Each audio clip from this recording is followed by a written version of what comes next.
સ્વાગત છે તમારું મારી ગુજરાતી રસોઈ ટિપ્સ ચેનલમાં। તો આજે આપણે બનાવીશું સોફ્ટ અને સ્વાદિષ્ટ લીલી મકાઈના પનીર પરોઠા। તો ચાલો આપણે બનાવવાનું શરૂ કરીએ। તો લીલી મકાઈના પનીર પરોઠા બનાવવા માટે મેં અહીંયા બે મોટી સાઈઝની મકાઈ લીધી છે। સૌથી પહેલા આપણે મકાઈને સાઈડ ઉપર રાખીશું અને પરોઠાનો લોટ બાંધી લઈશું। તો પરોઠાનો લોટ બાંધવા માટે સૌથી પહેલા આપણે એક વાસણની અંદર 3 વાટકી ઘઉંનો લોટ ઉમેરીશું।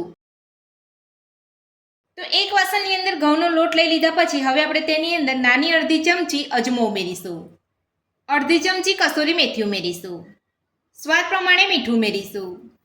તો સ્વાદ પ્રમાણે મીઠું ઉમેરી લીધા પછી હવે આપણે તેની અંદર 2 ચમચી ઘી ઉમેરીશું। ઘીની જગ્યા પર તમે અહીંયા તેલનો ઉપયોગ પણ કરી શકો છો। તો આ રીતે પરોઠાના લોટ બાંધતી વખતે આપણે ઘી ઉમેરવાથી આપણા પરોઠા એકદમ સોફ્ટ બનીને તૈયાર થાય છે।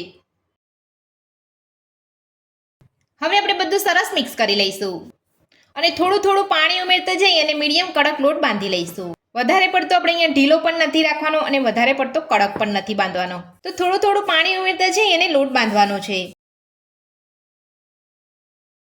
તો થોડું થોડું પાણી ઉમેરતા જઈ અને આપણે અહીંયા મીડિયમ કડક લોટ બાંધી લીધો છે। તો હવે આપણે તેને ઢાંકીને સાઈડ પર રહેવા દઈશું।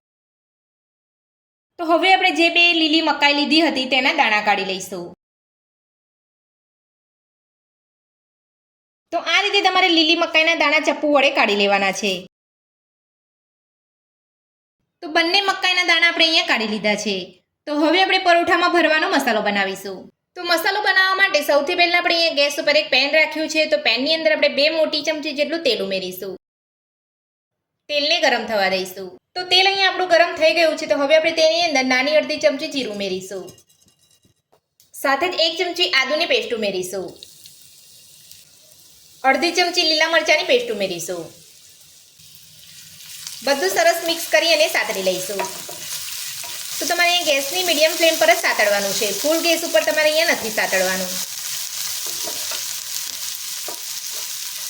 તો બધું જ એકદમ સરસ રીતે અહીંયા સાતળાઈ ગયું છે। તો હવે આપણે તેની અંદર મકાઈના દાણા ઉમેરીશું। મકાઈ દાણા ઉમેરી લીધા છે। તો હવે આપણે બધું સરસ મિક્સ કરી લઈશું અને 2 મિનિટ માટે આપણે મિક્સ કરતા જઈએ અને મકાઈના દાણાને થોડા કૂક કરી લઈશું। ત્યારબાદ આપણે બીજા મસાલા એડ કરીશું। તો 2 થી 3 મિનિટ જેટલો સમય થઈ ગયો છે અને આપણા મકાઈના દાણા અહીંયા થોડા સોફ્ટ થઈ ગયા છે। તો હવે આપણે તેની અંદર અડધી વાટકી ઝીણા સમારેલા કેપ્સિકમ ઉમેરીશું। કેપ્સિકમ ઉમેરીને બધું સરસ મિક્સ કરી લઈશું અને કેપ્સિકમને પણ આપણે બધું સરસ મિક્સ કરી અને 2 મિનિટ જેટલા સાતળી લઈશું। તો કેપ્સિકમને પણ આપણે અહીંયા 2 મિનિટ જેટલા સાતળી લીધા છે। તો હવે આપણે તેની અંદર મસાલા એડ કરીશું। તો સૌથી પહેલા નાની અડધી ચમચી હળદર પાવડર ઉમેરીશું, નાની અડધી ચમચી ધાણા જીરું પાવડર ઉમેરીશું, નાની અડધી ચમચી કાશ્મીરી લાલ મરચું ઉમેરીશું અને 2 ચપટી જેટલો ગરમ મસાલો ઉમેરીશું। સાથે જ નાની અડધી ચમચી જેટલો આમચૂર પાવડર ઉમેરીશું। તમારી પાસે આમચૂર પાવડર ના હોય તો તમે ચાટ મસાલાનો ઉપયોગ પણ કરી શકો છો અને ચાટ મસાલો ના હોય તો તમે લીંબુનો રસ પણ લઈ શકો છો। સાથે જ સ્વાદ પ્રમાણે મીઠું ઉમેરીશું।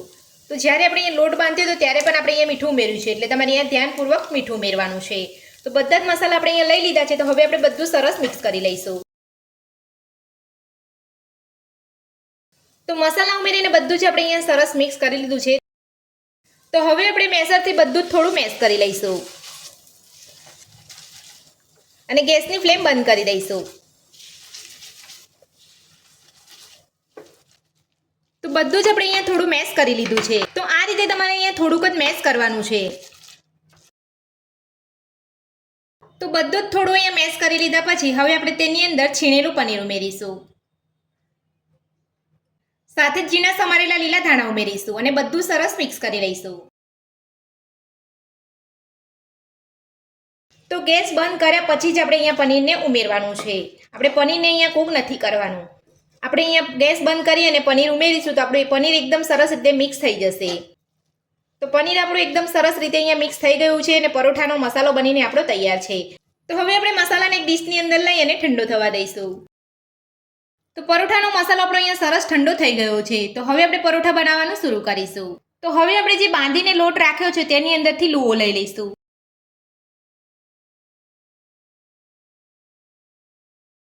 તો આ રીતનો તમારે મીડિયમ સાઇઝનો લુઓ લેવાનો છે, વધારે પડતો તમારે અહીંયા મોટો લુઓ નથી લેવાનો। તો હવે આપણે લુવાને પાટલા ઉપર લઈ અને રોટલી વણી લઈશું। તો હવે આપણે લુવા પર થોડો લોટ ભભરાવી લઈશું અને મીડિયમ થીક રોટલી વણી લઈશું। તો લુવામાંથી આપણે અહીંયા રોટલી વણી લીધી છે। તો રોટલીની તમારે આ રીતની થિકનેસ રાખવાની છે. તો હવે આપણે રોટલીમાં મસાલો ભરી લઈશું. તો મેં અહીંયા ત્રિકોણ પરોઠા બનાવું છું એટલે આપણે અહીંયા મસાલો પણ એ જ રીતે આપણે અહીંયા ભરીશું. તો રોટલીની અંદર મસાલો આપણે લઈ લીધો છે. તો હવે આપણે રોટલીથી કવર કરી લઈશું.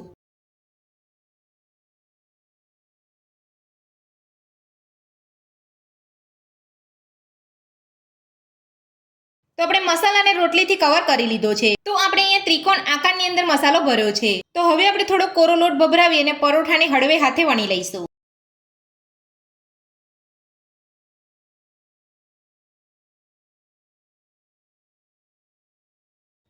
તો તમારે અહીંયા વધારે પડતું જોર કરીને અહીંયા પરોઠાને નથી વણવાનો. હલકા હાથે તમારે અહીંયા પરોઠાને વણવાનો છે. તો પરોઠાને આપણે અહીંયા વણી લીધો છે. તો હવે આપણે તવા ઉપર લઈ અને પરોઠાને શેકી લઈશું. તો પરોઠાને આપણે અહીંયા તવા ઉપર લઈ લીધો છે. તો હવે આપણે પરોઠાને ગેસની મીડિયમ ફ્લેમ પર એક બાજુ શેકાવા દઈશું. તો હવે આપણે પરોઠાને પલટાવી લઈશું. તો તમે જોઈ શકો છો પરોઠો આપણો એક બાજુ સરસ શેકાઈ ગયો છે. તો હવે આપણે પરોઠાની એક બાજુ ઘી લગાવી લઈશું. તો તમે ઘીની જગ્યા પર તમે અહીંયા પરોઠા ઉપર તેલ પણ લગાવી શકો છો. તો હવે આપણે પરોઠાને બીજી બાજુ શેકાવા દઈશું. તો હવે આપણે પરોઠાને બીજી બાજુ પલટાવી લઈશું. અને બીજી બાજુ પણ આપણે પરોઠા ઉપર ઘી લગાવી લઈશું.